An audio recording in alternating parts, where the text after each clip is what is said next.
भयानक गद्दार की कहानी जिसने एक ही दिन में 10,000 दलितों को मरवा डाला था। मित्रों, जब से सीएए का जन्म हुआ है तब से एक नाम बहुत तेजी से उभर कर सामने आया। सीएए जरूरी क्यों है?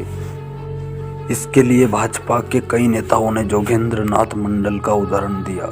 जब सदन में प्रधानमंत्री नरेंद्र मोदी ने भी जोगेंद्र नाथ मंडल का नाम लिया, भले ही दूसरे परिप्रेक्ष्य में लिया हो, तो मुझे लगा कि अब इस शख्स के बारे में थोड़ा पढ़ना चाहिए कि यह महान आत्मा आखिरकार है कौन।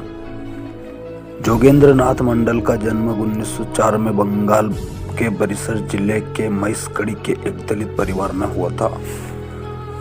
मंडल 1939-40 तक कांग्रेस के शीर्ष नेतृत्व के करीब आए, पर कुछ समय बाद कांग्रेस से किनारा करके मुस्लिम लीग पार्टी में चले गए।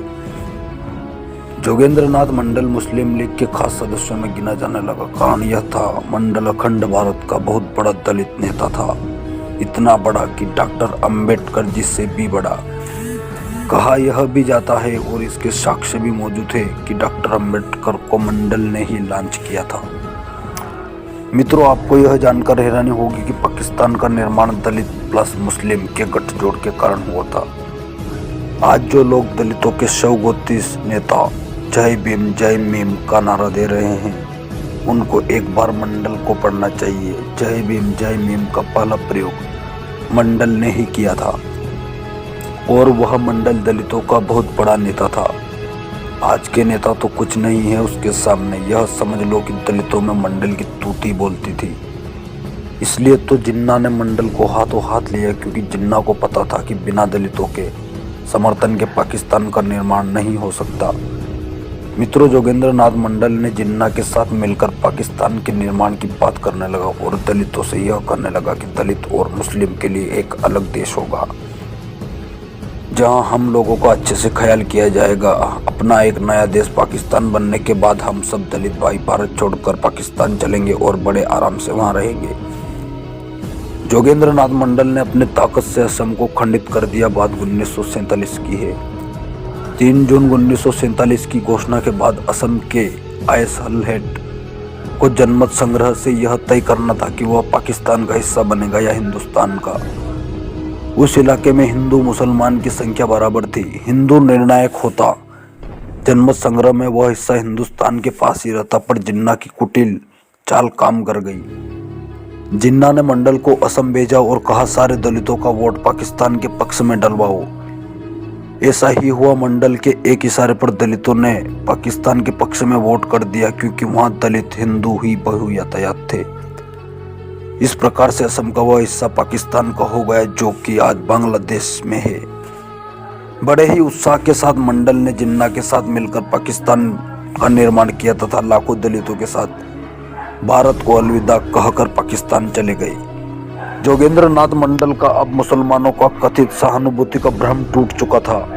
मंडल को अपने गलती का एहसास तब बुरी तरह से हो गया जब पाकिस्तान में सिर्फ एक ही दिन में 20 फरवरी 1950 को 10,000 से ऊपर दलित मारे गए।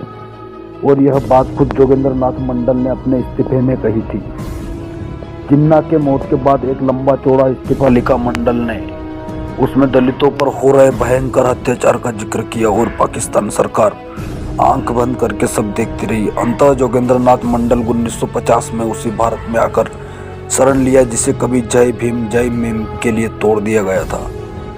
लाखों दलितों को मौत के मुंह में छोड़कर जोगेंद्र नाथ मंडल एक शरणार्थी बनकर भारत आया और गुमनामी में रहने लगा। शायद अपने कर्तव्य पर वह शर्मिंदा था।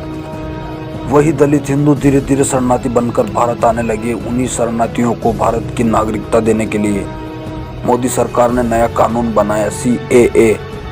पर दुखद यह है कि जो खुद से अपने आप को दलितों का महाहितैषी घोषित किए हैं, वो खुद इस कानून का विरोध कर रहे हैं, और वह भी मुसलमानों के साथ मिलकर। मुसलमानों ने छल से फिर दलितों को अपने साथ मिला लिया है।